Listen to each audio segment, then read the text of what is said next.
When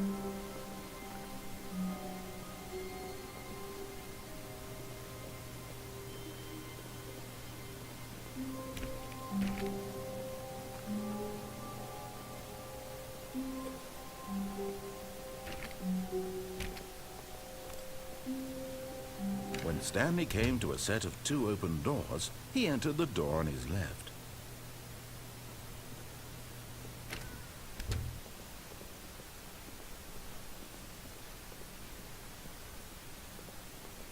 Yet there was not a single person here either.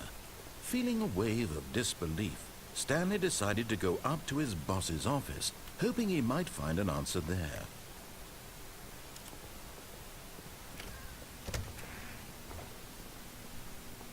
Oh, no, not again. I won't be part of this. I'm not going to encourage you. I'm not going to say anything at all.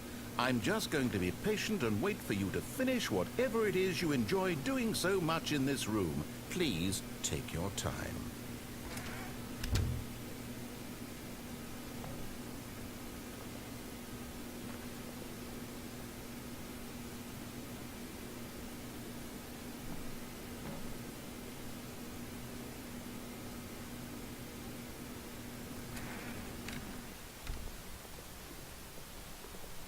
Coming to a staircase, Stanley walked upstairs to his boss's office.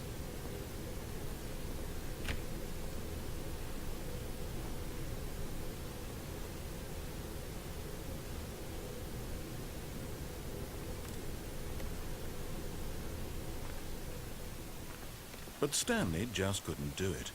He considered the possibility of facing his boss, admitting he had left his post during work hours. He might be fired for that. And in such a competitive economy, why had he taken that risk? All because he believed everyone had vanished? His boss would think he was crazy. And then something occurred to Stanley. Maybe, he thought to himself, maybe I am crazy. All of my co-workers blinking mysteriously out of existence in a single moment for no reason at all? None of it made any logical sense. And as Stanley pondered this, he began to make other strange observations. For example, why couldn't he see his feet when he looked down? Why did doors close automatically behind him wherever he went? And for that matter, these rooms were starting to look pretty familiar. Were they simply repeating? No, Stanley said to himself, this is all too strange. This can't be real. And at last, he came to the conclusion that had been on the tip of his tongue. He just hadn't found the words for it. "I'm dreaming!" he yelled. "This is all a dream." Oh, what a relief Stanley felt to have finally found an answer, an explanation. His co-workers weren't actually gone. He wasn't going to lose his job. He wasn't crazy after all. And he thought to himself, I suppose I'll wake up soon. I'll have to go back to my boring real-life job pushing buttons. I may as well enjoy this while I'm still lucid. So, he imagined himself flying and began to gently float above the ground. Then he imagined himself soaring through space on a magical starfield, and it too appeared. It was so much fun, and Stanley marveled that he had still not woken up. How was he remaining so lucid? And then perhaps the strangest question of them all entered Stanley's head. One he was amazed he hadn't asked himself sooner. Why is there a voice in my head dictating everything that I'm doing and thinking? Now the voice was describing itself being considered by Stanley, who found it particularly strange. I'm dreaming about a voice describing me, thinking about how it's describing my thoughts, he thought. And while he thought it all very odd, and wondered if this voice spoke to all people in their dreams, the truth was that, of course, this was not a dream. How could it be?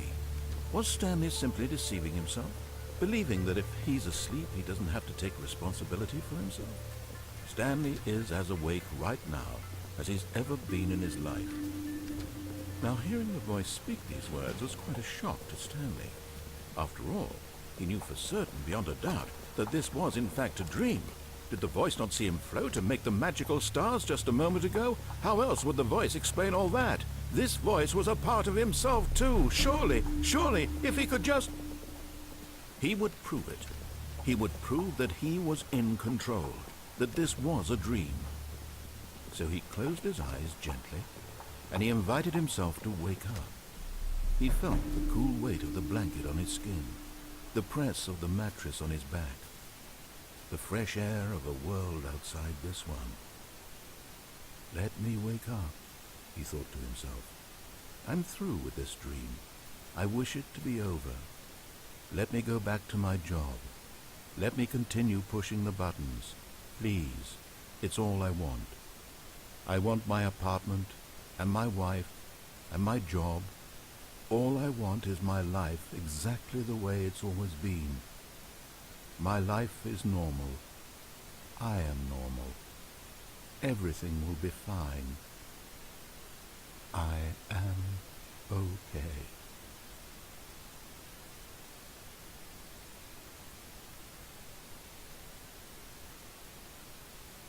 Stanley began screaming. Please, someone, wake me up. My name is Stanley.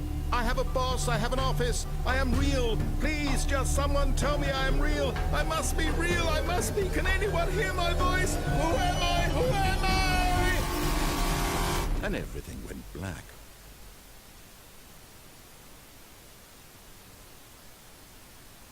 This is the story of a woman named Mariella.